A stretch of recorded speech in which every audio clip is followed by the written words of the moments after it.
you got one life, and my brand is self-actualization, it's happiness. If you're on board with that, trust me, okay? If you want to be the culture warrior or whatever, then do that. Or if you want to just be in between and give those guys some money for what they're doing, do that. But you know, be very careful with that stuff, and be careful with the mainstream media where they're just pumping like this fear and outrage and all that stuff into you. Negative, fearful movies. Like, I don't watch horror movies. Okay, like I can watch a horror movie for an hour and a half with some girl who wants to go see it, and then I come out of that and like my heart rate's higher, my state is like 20% more fearful, more adrenaline, all these things that I just don't need.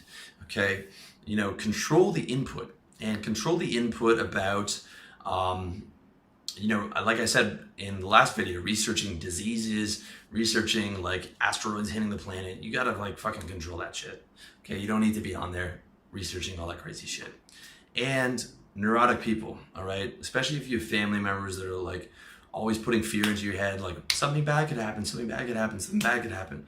You have to like mitigate that. You have to you want to spend as little time around those people, and you want to spend as much time around people who don't have a lot of fear. Guys who are like entrepreneurs, who are just like, yeah, I don't give a fuck, I'm gonna give it a shot, and who just don't live with that level of worry. It's very, very important. All right.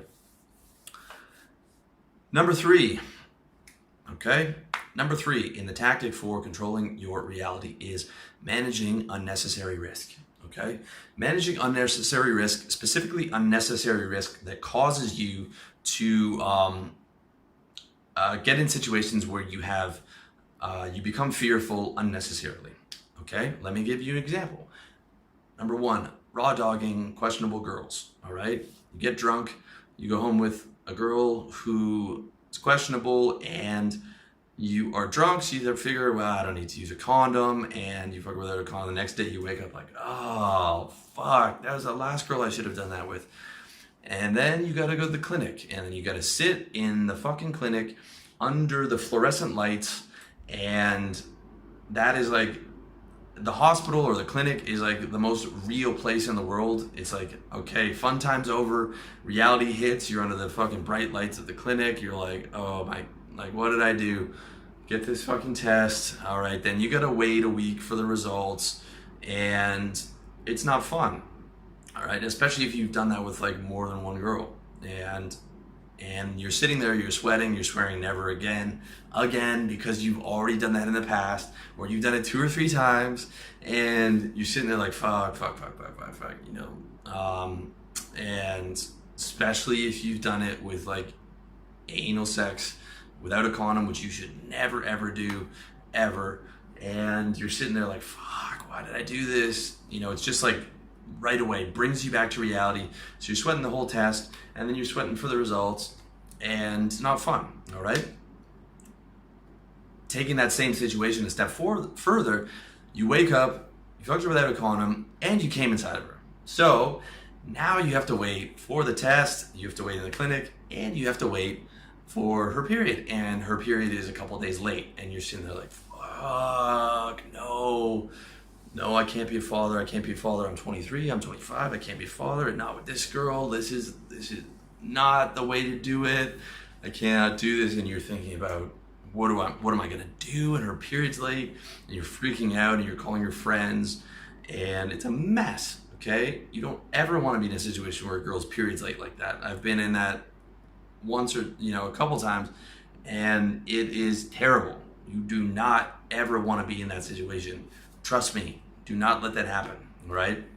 So these are the areas where you need to manage unnecessary risk. The same stuff is like getting into a fight at a club, and then you got to worry about an assault charge looming 7 months down the road, and how you're going to pay for it, and if you're going to get jail time, and that's going to be on your mind for like the next 7 or 8 months if you didn't get charged sooner. Okay, but that doesn't always happen. It could be just looming down the road, and now you got to worry about that, and that can take the next year and a half of your life worrying about that shit from some fucking dumb thing that you did that just didn't even need to be done, or some dumbass fucking drunk driving that didn't need to be done. Right, where now you got to worry about a drunk driving charge, and is this going to be on your permanent record, and and on and on and on. Okay, so manage the unnecessary risks that end up causing you unnecessary fears. All right, I look at these as leaks in your game.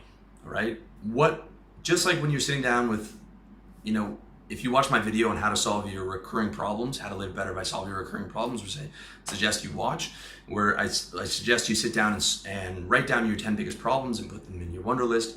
The same thing should be with like your 10, or like top 5 unnecessary risks that you're taking. And you just sit down and be like, okay, I'm having sex with the girls unprotected, I'm driving drunk, or whatever you're doing that's stupid, that will end up in a position where you end up in a position of unnecessary fear. Sit down, get a hold of that, fix the leaks in your game. And I mean, a lot of the time it's so fucking easy, okay? The STD scare and the pregnancy scare can be fixed with one 20-cent condom, okay? If you order them in bulk from condomdepot.com, the condom's like fucking 15 cents, all right? And that will mitigate that entire area. Driving drunk, just designate a driver or cab, man. That's it, okay? If you are serious about the pursuit of happiness, which I cover in number 1, then you are actually going to put effort into controlling those unnecessary risks. So, to summarize, tactic number 3, controlling your reality. You get organized, all right? Get everything in your daily life automated and organized. You can check out my book, How to Get Organized, on how to do that on revolutionarylifestyledesign.com/books. Or you can just get Wunderlist yourself and put the important tasks in there and get it automated. Number 2, you control your inputs, because garbage in, garbage out. So you control your inputs. Ideally, your inputs are going to be stuff that are not only not fearful, but are like positive, okay? Tony Robbins, whoever your guy is, pump yourself full of like positive, calm stuff. You can listen to calm headspace, like calming meditation music and stuff like that. You want your inputs to be calm and peaceful. And number 3, you manage your unnecessary risk that results in unnecessary fears, okay? Basically, the dumb shit that you're doing, the areas in your life where you're leaking game, get those under control. You can usually do those very easily. And these are situations where, you've got a ton, your risk profile's terrible, for very little reward, okay?